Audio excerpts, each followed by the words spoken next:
sejumlah manusia awam, nah ini yang saya garis bawahi.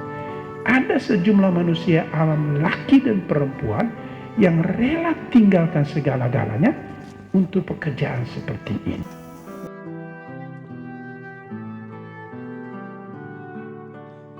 Alma adalah serikat sekuler awam. Karena itu tidak tepat disebut mereka itu biarawan, biarawati. Mereka bukan biarawan, biarawati. Mereka adalah serikat sekuler. Jadi mereka itu awam yang memberi diri ya melalui janji-janji dan sumpah-sumpah setia. Mereka memberi diri sebagai awam, meninggalkan segala sesuatu seperti kami para imam dan biarawan biarawati tinggalkan, mereka juga buat yang sama. Mereka membentuk diri, mengorganisir diri dalam apa yang disebut dengan alma itu, ya, alma sebagai satu serikat sekuler. Baik, mengapa mereka bertampilan seperti biarawan biarawati? Karena memang kondisi menuntut. Di Indonesia itu orang rasa aneh kalau dipanggil bruder, suster, kok tidak ada tudungnya, tidak ada jubahnya, aneh. Ya. Setahu saya dalam sejarah tidak seperti ini perkembangan belakangan ini, bahwa sudah ada jubah bagus dengan singel lagi macam-macam itu ya. Suster sudah ada tudungnya, ya. Yang asli tidak ada. Ya, tidak penting ya. Itu tidak penting. Itu semua aksesori yang tidak penting.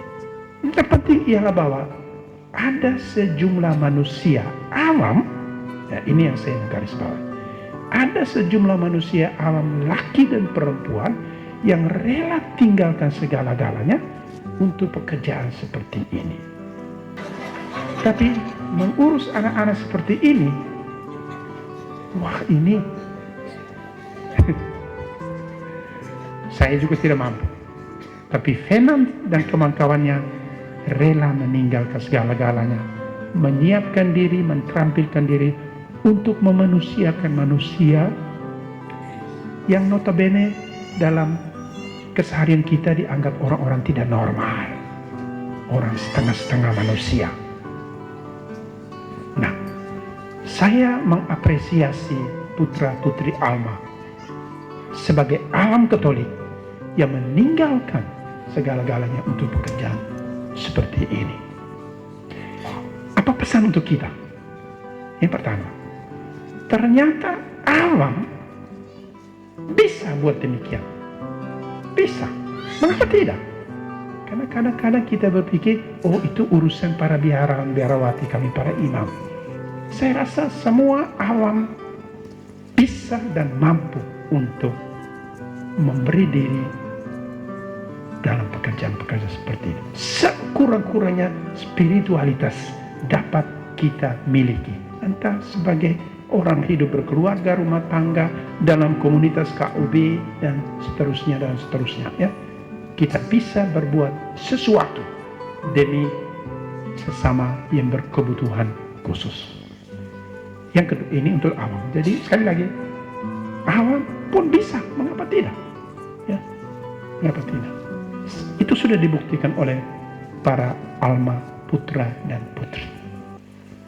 Dan yang kedua, untuk kami para imam, biarawan, biarawati, sebuah tantangan yang luar biasa, supaya pengabdian hidup kami tidak hanya untuk urus diri kami sendiri, tidak hanya untuk kepentingan lembaga-lembaga kami, tapi ada banyak orang yang belum terjangkau,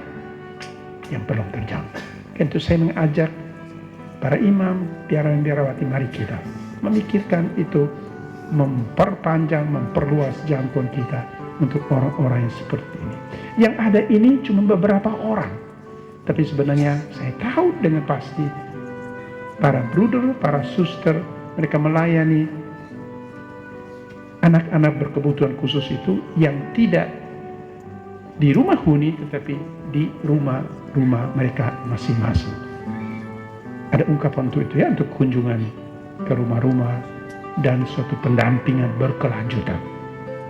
Itu 3 hal yang ingin saya petik sebagai pesan untuk sekurang-kurangnya untuk saya sendiri dan kita semua pada kesempatan yang tampan malam ini.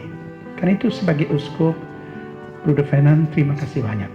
Salam saya untuk Romo Jansen dan kawan-kawan pimpinan Alma se-Indonesia yang saya tahu tetap berkomitmen untuk panggilan hidup yang satu ini.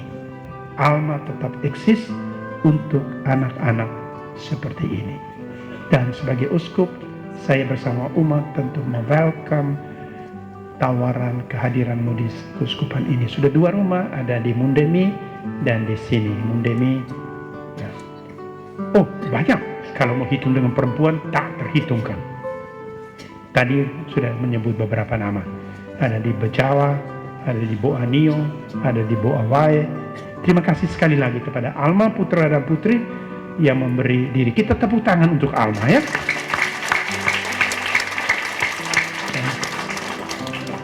Dan saya juga mengapresiasi semua bentuk pemberian perhatian untuk mendukung pekerjaan ini. Para dermawan yang sempat hadir, para donatur yang sempat hadir. Saya juga bertemu satu kali beberapa tahun lalu, saya berziarah ke Lourdes. Lalu dalam kelompok saya itu ada satu keluarga, suaminya Katolik, istrinya salah satu denominasi Kristen.